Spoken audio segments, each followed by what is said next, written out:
And yep, looks like we are live. Good morning, beloveds. It was cold and cloudy in the park. We saw about 3 squirrels. Well, we definitely saw less than a dozen. And no, well, that's not true. We haven't seen the cardinals in a while. We heard the woodpecker, but never saw the woodpecker, and not nary a blue jay in sight. We did see the bluebird. It's a bluebird with the top of the breast is red and the rest, but I did not get my camera up fast enough to get a picture of it because it landed on the sign, and it would have been really good because you could see, and I wasn't fast enough. And it just is what it is. That's the hazards with bird. However, because we've been walking into the little place, across where the small dog park is, where there's a lake, I got a really good picture of the heron. I actually got a couple of it in flight. You can see where the tip of its wing dragged in the water. It was cool. So, yeah. I don't know if that's a cool park story, but I had a park story. So, okay, so we are doing a new design for living. Let's do the housekeeping, and then we'll get on with the new design for living. And all the housekeeping is me reminding you that we are Creative Life Spiritual Center. Wow, just a way to slur my words. Maybe I should slow down a bit. The website is creativelife.org. The constant contact email is info@creativelife.org.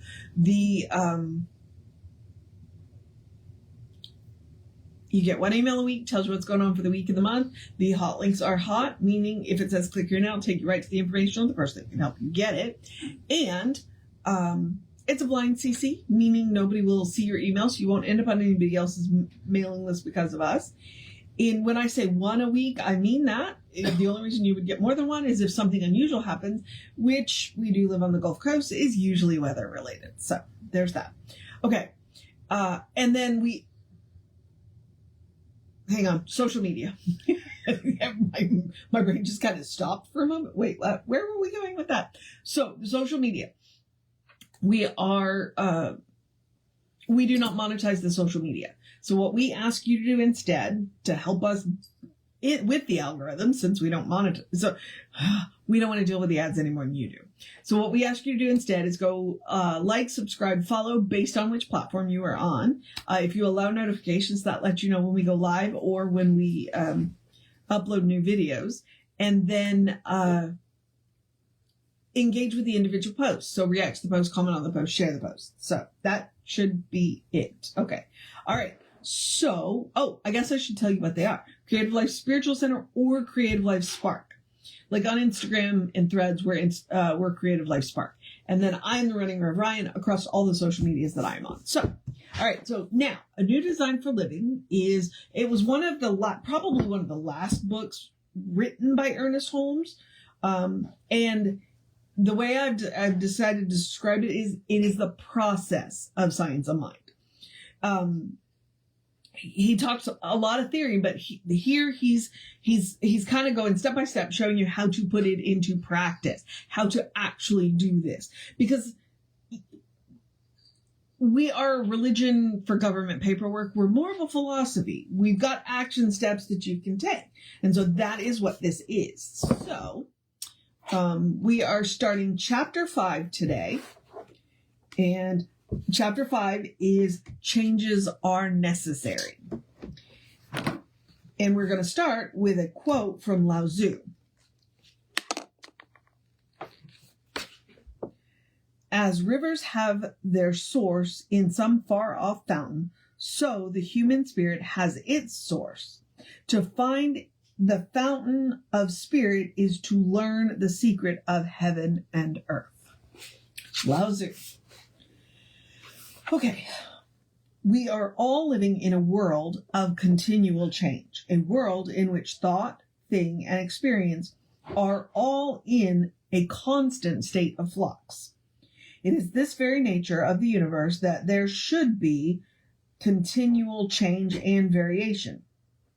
It is a living world, the creation of a living creative intelligence, not a static world created by a god now dead or departed who has left it to decay. No, it is vital and alive.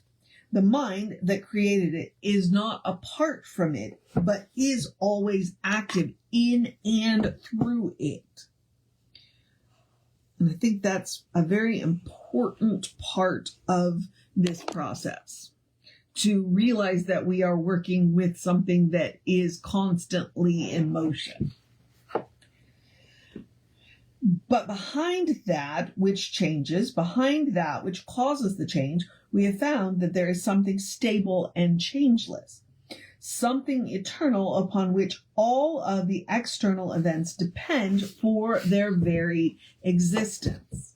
Behind the endless process of change and the infinite variety of experience and expression, there is that which does not change. We should never be afraid of change, never fearful of what will come. Instead, we should bring to bear on each new event the influence of the creative nature of our thought.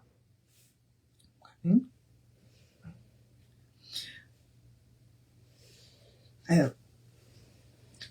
An influence that is founded on an inward calm, a sense of certainty and peace, that which will reflect itself in the changing scene of our everyday lives. As we look for and discover the nature of the infinite, which does not change, we find that we develop a complete trust in the integrity of it. We are again reminded of Einstein's remark that God does not play dice with the cosmos. And when we come to possess a feeling of security, which is enhanced by the knowledge that each of us has a personal and intimate relationship with the infinite, it is from this inward basis of certainty, this sense and awareness of our relationship with God, who is changeless, but from whom infinite expressions, that all our thoughts should flow. Okay. Okay, hang on. Then we come to possess a feeling of security. Okay. Yeah. Tom, you're noisy today. Okay. So we're going to do it's a very short part titled Infinite Variety. In our daily living, we encounter infinite variety of things. Oh, no, hang on. Let me try that sentence again.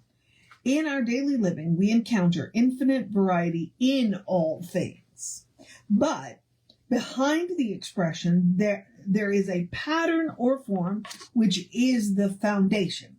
There is a unity, but not a uniformity that exists between all similar expressions.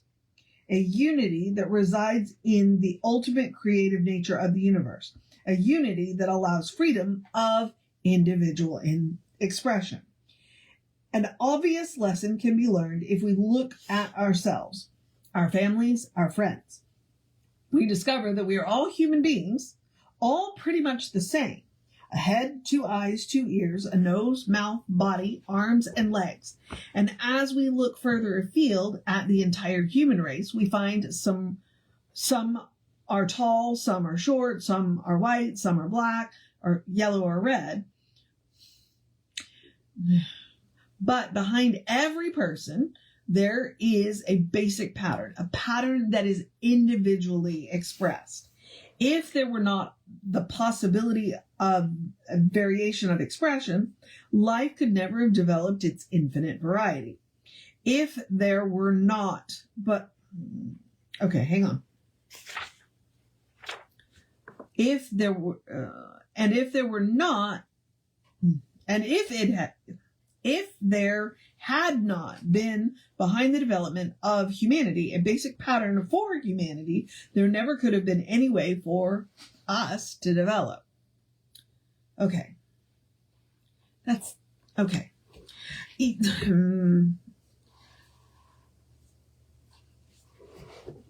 Okay, that was just awkward. And it was awkward because this was probably written in the 1950s. But the two things you want to walk away with are there's an infinite variety of expression, and it is unity, not uniformity. Okay? And I think I'm just going to go ahead, because I'm kind of glancing ahead. I'm going to go ahead and do the Great Explosion, because it should be short. And we're going to move on with that. All right. One of the most amazing events in the development of humanity into the present physical form occurred in the early stages of the existence. According to anthropologist Lauren Isley, humanity at the time in physical structure and general appearance gave evidence of the person that was to be. The pattern existed, but through infinite changes and variations, a fuller and more perfect expression of it occurred. I don't think we're finished yet. Then an amazing thing happened. For no reason that the scientists have been able to determine, humanity developed an enlarged brain. A brain so far beyond the capacity needed for the containment of cells necessary for the operations of the senses for survival and the automatic functioning of the physical body. Without any previous indication, without any comparable thing occurring elsewhere in any living thing, humanity suddenly, in terms of geological time, possessed a brain that was capable of functioning far beyond any demands that could ever be made on it by the physical body. Okay?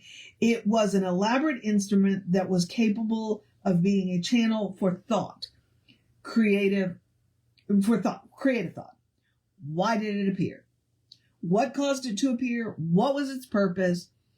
There is no academic answer forthcoming through the strict limitations of science places upon itself. But those who have devoted their lives to science sometimes step outside of their laboratories for a moment, turn aside from their microscopes, and say what they think. Okay? We're going to find out what they think tomorrow. We're going to stop. But I have a degree in anthropology. That is my undergraduate degree. And the debate is, did we stand up first or did we develop a bigger brain first? What caused the bigger brain? And if this was written in the 1950s, we still really can't answer that question. Lucy gave us evidence that we did stand up first and then develop the bigger brain. But why? Why, why did we stand up above the grasses? Why did we come down out of the trees? Why did we stand up? And there is a theory that we started getting more protein in our diet, which allowed us to develop a bigger brain. But again, why? Why go to and he's wrong. We are not the only creatures that have developed brains big enough for creative thought. If you look around, dolphins definitely have creative thought.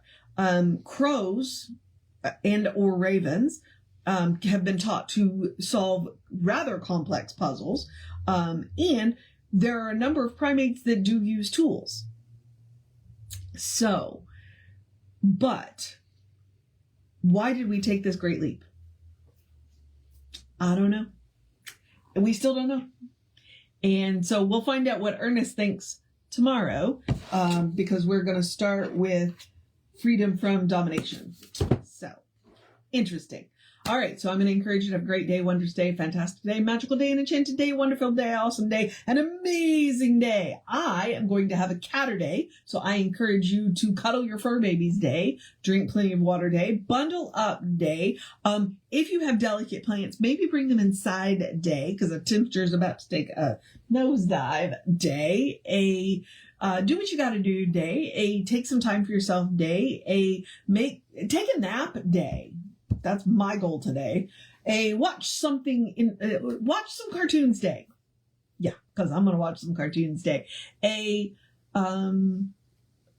listen to some good music, read a fun book. Check back with me this afternoon because I'll be reading chapter, I think, 11 of Emma Scientific Christian Mental Practice Day. I'm running out of funny things or silly things to say day, a good day, and if that is too much pressure, Simply have a day.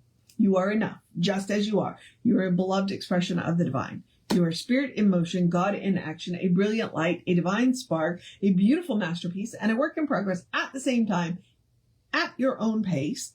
And as Reverend Jesse likes to call this, you are a godling. So, explore the truth of your being. Get to know who the divine knows you to be, because the divine knows you to be good. And from there, anything at all is possible. All right, beloveds. I would tell you I'm going to move on into the process of my day, but the process of my day is nothing. So that's not true. I do have a couple of things that I probably should get done. So we'll see about that. All right, beloveds. Reverend David should be on around 5 p.m. with you. I'll be back with you around 9. Oh, no. Tomorrow, if I go to the gym, 8:45. I'll see you around 8:45. Take care of yourself. Know that you are loved, and I will see you next time.